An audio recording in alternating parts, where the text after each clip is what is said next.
کبھی آپ نے ایسے شخص کے بارے میں سنا ہے جسے دنیا لفظوں کا بادشاہ کہتی ہو، جس کی ایک غزل سننے کے لیے ہزاروں کا مجمع سانس روکے کھڑا رہتا ہو؟ تیری زمال کی تصویر کھینچ دوں لیکن زبان میں آنکھ نہیں، آنکھ میں زبان نہیں۔ واہ واہ کیا کہنے۔ لیکن جب محفل ختم ہو، روشنیاں بجھ جائیں، تو وہی لفظوں کا بادشاہ اپنے کمرے کے اندھیرے میں بیٹھ کر اپنی ہی ذات کی نفی کر رہا ہو، اپنے ضمیر کو ملامت کر رہا ہو، اپنے نفس کو کوس رہا ہو اور خود سے یہ کہہ رہا ہو کہ تم دنیا کے غلیظ ترین انسان ہو۔ اے اللہ، تو ہی اس گناہگار کی عزت ہمیشہ رکھتا ہے، ورنہ مجھ میں ایسی کوئی خوبی نہیں ہے۔ یہ کہانی کسی عام انسان کی نہیں ہے، یہ کہانی ہے علی سکندر کی، جسے دنیا جگر مراد آبادی کے نام سے جانتی ہے۔ وہ جگر جس کے شعروں پر ہندوستان جھومتا تھا، مگر جس کا اپنا دل شراب کے پیالوں میں ڈوب کر سکون تلاش کرتا تھا۔ مگر کسے خبر تھی کہ گناہوں کی ایک تاریک رات میں عشق رسول صلی اللہ علیہ وآلہ وسلم کا ایسا سورج طلوع ہونے والا ہے جو اس شرابی کو ولیوں کی صف میں لا کھڑا کرے گا۔ ناظرین، اس ویڈیو میں بات کریں گے ایک شاعر کے ٹوٹے ہوئے دل کی، کہ جب وہ دل ٹکڑے ٹکڑے ہو گیا تو نبی کریم صلی اللہ علیہ وآلہ وسلم نے اس ٹوٹے ہوئے دل کو اپنی رحمت للعالمین کے سائے میں لے لیا۔ ایسی رحمت جو صرف نیک اور پاک لوگوں کے لیے نہیں بلکہ زانیوں، شرابیوں اور گناہ گاروں کے لیے بھی ہے۔ ایسی رحمت جو صرف مسلمانوں کے لیے نہیں بلکہ تمام عالمین کے لیے ہے۔ آج کی اس ویڈیو کو مکمل دیکھیے گا، کیونکہ جگر مراد آبادی کا یہ واقعہ آپ کی زندگی بدل سکتا ہے۔ ہندوستان کے ایک شہر اجمیر شریف میں ایک بہت بڑے نعتیہ مشاعرے کا اہتمام کیا گیا۔ انتظامیہ نے فہرست بنائی تو کسی نے کہا کہ جگر کو بھی بلا لیجئے، مگر وہاں موجود دوسرے لوگ کچھ اور ہی کہہ رہے تھے۔ جگر کو کسی صورت نہیں بھلائیں گے، وہ ایک شرابی ہے۔ جگر کو دنیا جانتی ہے، وہ اچھا شاعر بھی ہے۔ انتظامیہ کے لوگوں میں بہت بحث مباحثہ ہوا، لیکن شاید مدینے سے بلاوا آ چکا تھا، اس لیے فیصلہ ہوا کہ مشاعرے کا دعوت نامہ جگر مراد آبادی تک پہنچا دیا جائے۔ جب یہ دعوت نامہ جگر تک پہنچا تو جگر کی کیفیت کچھ یوں تھی۔ اس کے ایک ہاتھ میں شراب کا جام تھا اور سامنے میز پر نعت پڑھنے کی دعوت رکھی تھی۔ جگر نے جب وہ دعوت نامہ کھولا تو جگر کے ہاتھ کانپ گئے، اس کی آنکھوں سے آنسوؤں کے جھرنے بہہ نکلے۔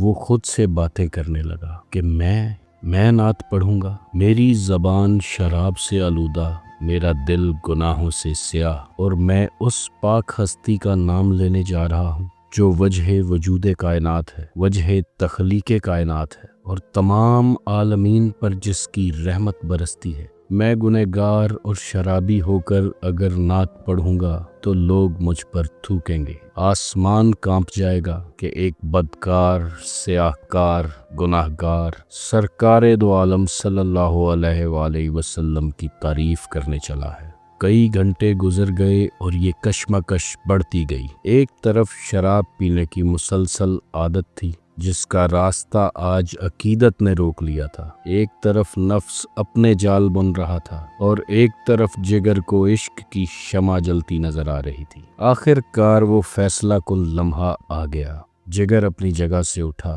شراب کی بھری ہوئی بوتل اٹھائی اور اسے غور سے دیکھا۔ شیطان نے اسے روکنے کی انتھک کوشش کی، مگر اب جگر فیصلہ کر چکا تھا۔ جگر نے ایک گہری سانس بھری اور پوری قوت سے بوتل زمین پر دے ماری۔ کانچ کے ٹکڑے بکھر گئے، شراب بہہ گئی، اور اس دن صرف بوتل نہیں ٹوٹی، جگر کے اندر کا بت بھی ٹوٹ گیا۔ جگر نے بھیگی ہوئی آنکھوں سے آسمان کی طرف دیکھا اور کہا، اے اللہ، گواہ رہنا، تیرے محبوب کی خاطر آج میں نے اپنی سب سے پیاری چیز قربان کر دی، اب مہربانی فرمانا اور میری لاج رکھ لینا۔ یہاں تک شراب چھوڑ دینا تو پھر آسان تھا، مگر رات کے پچھلے پہر سرکار دو عالم صلی اللہ علیہ وآلہ وسلم کی تعریف میں کلمات لکھنا اور بھی مشکل ہو گیا۔ آخر کار جگر وضو کر کے مصلی پر بیٹھا، کاغذ سامنے رکھا اور قلم ہاتھ میں پکڑ کر لکھنے کی کوشش کی، مگر اسے الفاظ نہیں مل رہے تھے کہ آخر وہ کیا لکھے اور کہاں سے نعت کا آغاز کرے۔ جگر بار بار درود پاک کا ورد کرتا، مگر جیسے ہی قلم کو کاغذ پر رکھتا تو اس کے ہاتھ لرز جاتے۔ ذہن میں خیال آتا، اے جگر، تیری اوقات ہی کیا ہے کہ تو ان کی تعریف لکھے جن کا نام محمد صلی اللہ علیہ وآلہ وسلم ہے۔ اسی کشمکش میں 3 دن گزر گئے۔ جگر ایسے تڑپتا رہا جیسے پانی کے بنا مچھلی تڑپتی ہے۔ جگر کو نہ نیند آئی نہ اسے سکون ملا۔ آخر کار اس نے رسالت مآب صلی اللہ علیہ وآلہ وسلم کی طرف ایک پیغام بھیجا اور کہا کہ سرکار، اگر آپ قبول نہ کریں گے تو میں کہاں جاؤں گا؟ میری تو دنیا اور آخرت دونوں برباد ہو جائیں گی۔ جگر اپنی انا کا جنازہ نکالتا جا رہا تھا اور سرکار دو عالم سے عرض کرتا جا رہا تھا کہ اپنی رحمت کا دروازہ مجھ پر کھول دیجیے۔ تہجد کے وقت جگر سجدے میں پڑا آنسو بہا رہا تھا کہ اس کے دل کی زمین پر الفاظ اترنے شروع ہوئے۔ یہ وہ الفاظ تھے جو جگر کے اپنے نہیں بلکہ اسے عطا کیے گئے تھے۔ سفید کاغذ پر قلم خود بخود چلنے لگا اور پہلا شعر جو اترا اس نے تاریخ بدل دی۔ جگر روتے جا رہے تھے اور الفاظ کی جو خیرات اسے مدینے سے مل رہی تھی اسے وہ لکھتے جا رہے تھے۔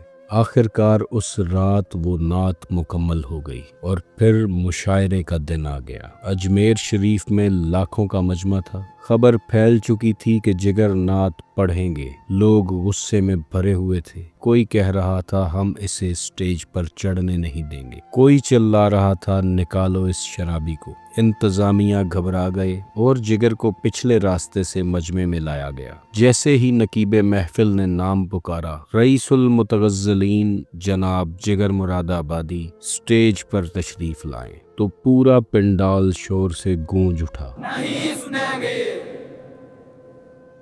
بالکل نہیں سنیں گے۔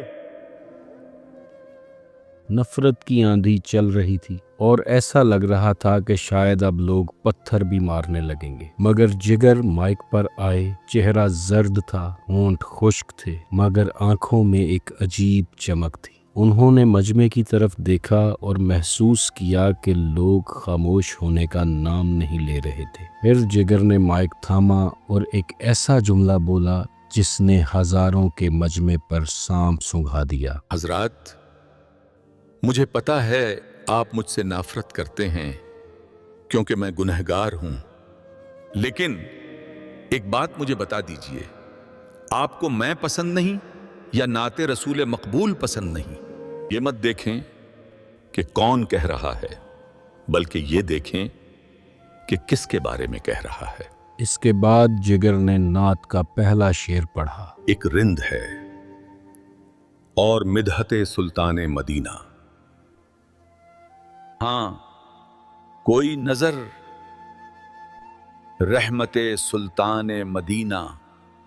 پہلا مصرع پڑھنا تھا کہ لوگوں کی آنکھیں بھیگ گئیں اور پورے مجمع پہ سناٹا چھا گیا۔ جگر نعت پڑھتے جا رہے تھے اور اب منظر بدل چکا تھا۔ جو لوگ پتھر مارنے آئے تھے وہ جگر کے قدموں کی دھول چومنا چاہتے تھے۔ پورا پنڈال سبحان اللہ اور سسکیوں سے گونج رہا تھا۔ جیسے جیسے جگر پڑھتے جا رہے تھے ان کے چہرے سے گناہوں کی سیاہی دھلتی جا رہی تھی۔ جگر جب یہ کلام پڑھ کر سٹیج سے اترے اور دوسرے شعراء کو دعوت کلام دی گئی تو انہوں نے کہا کہ اب اس سے بڑھ کر بھلا اور کوئی کیا پڑھے گا۔ جگر نے محفل کا آغاز بھی کیا اور اختتام بھی کر دیا۔ اس ایک نعت نے جگر کی زندگی بدل دی۔ اس مشاعرے کے بعد جگر نے کبھی شراب کو ہاتھ نہیں لگایا۔ چہرے پر داڑھی سجا لی، دل روشن ہو گیا اور جگر نبی محترم صلی اللہ علیہ وآلہ وسلم کی محبت میں ڈوب گیا،